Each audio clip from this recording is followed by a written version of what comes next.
In Philadelphia, a junior college basketball player, and for the purposes of this story, his race is relevant, a black junior college basketball player, found himself detained by 2 Philadelphia police officers for the crime of nothing, unless you consider humiliating them on the basketball court and having the videos of that go viral a crime.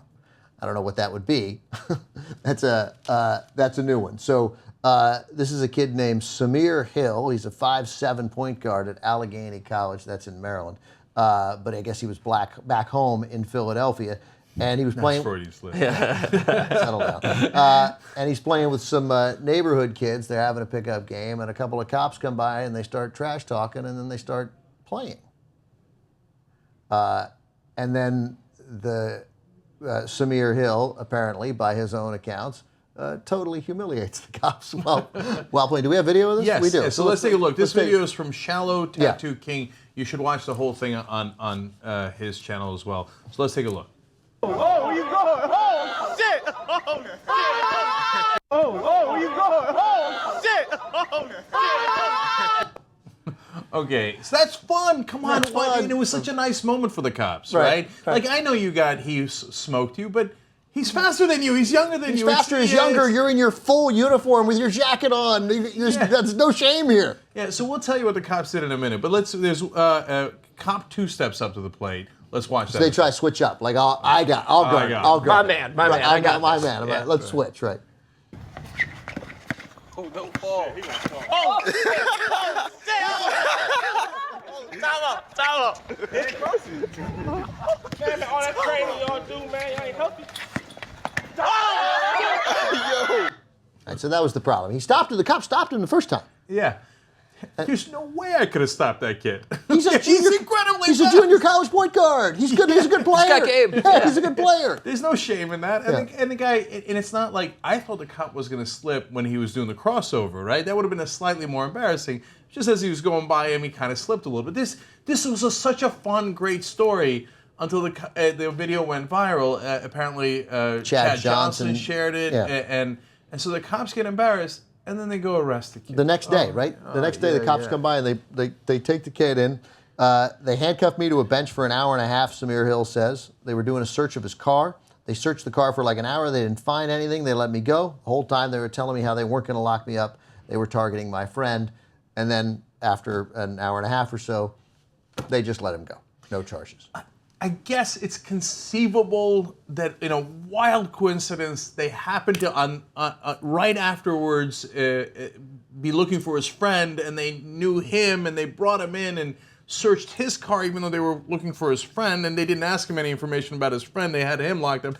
But that would be a wild coincidence, right? Or they wanted to say, like, oh, yeah, you're going to embarrass us by putting that stuff up online. My guess is the cops didn't mind it on the day of, although maybe I'm being too fair to the cops, right? Mm-hmm. But they were probably like, they got razzed a lot once it went viral online. They're like, oh, you're going to put it up online? Remember, we're cops, so let's bring you in. And there was no tasing, thank God. There was no shooting. It didn't get tragic.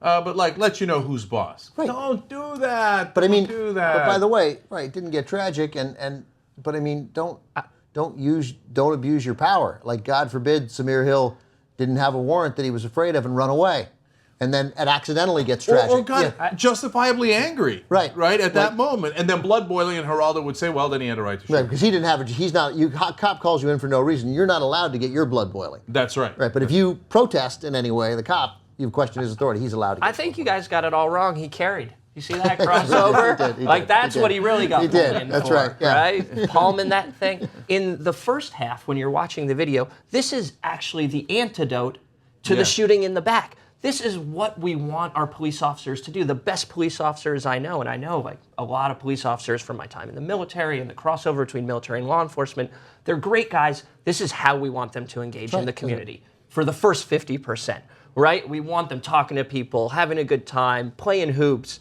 falling on their ass, getting embarrassed, right? And then they go and disparage and like Cenk all of that goodwill by arresting him. It's the literal opposite of what we want. And remember, handcuffing somebody and bringing them down to headquarters. Humiliating. And it could have incredibly significant consequences. He could get fired. I mean, I once had a boss that didn't want to listen to anything, right? So if I got handcuffed in front of that guy and led away, when I came back to explain, no, I played basketball with the cops, and he wouldn't have listened to any of that. He'd have just fired me, right?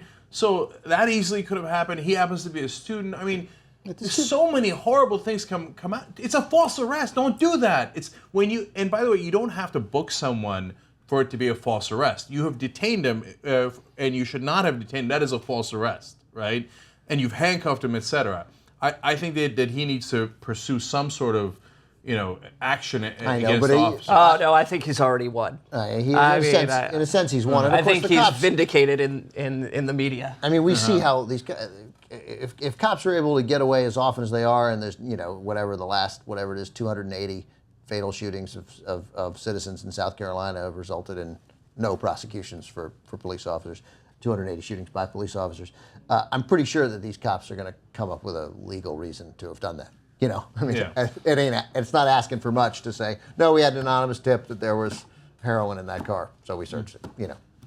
God, you could have organized the basketball tournament. You could have done so many great things with it, and they ruined it. These kids turned it into a terrible story. Samir Hill's in college. He says, my friends are in college. Like, these aren't guys who have drugs in their car. Or maybe they're in college. Maybe they are guys who have drugs in their car. But like, so I don't want to suggest in this that Samir Hill is some street tough who the cops could have used later as a source. But to your original point about how you want cops doing this, the idea is the community policing idea in its broadest form is that you're involved in the community and you do this, and so then later, when you have to go into the community to ask questions, to solve a crime, theoretically to make the community safer, you're not treated as a pariah. You're treated as the guys who played basketball or friends of the guys who played basketball, and they're like, yeah, I heard this guy Don did it, and he lives up on 4th Street, and then you've just saved yourself endless work and made things safer for everybody.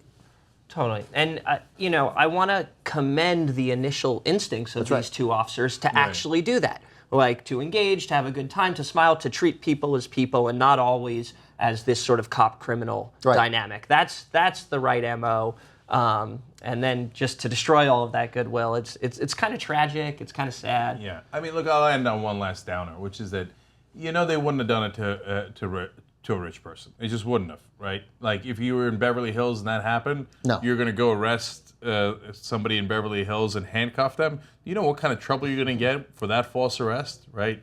The world could come down on you, right? But so this is part of unfortunately, the same dynamic of the powerful being able to do things to the powerless and get away with it. Now, in this case, there's a funny video online. It's been exposed, so they didn't quite get away with it. But the reason they did it in the first place of handcuffing the kid, because they thought, well, I can do anything to you.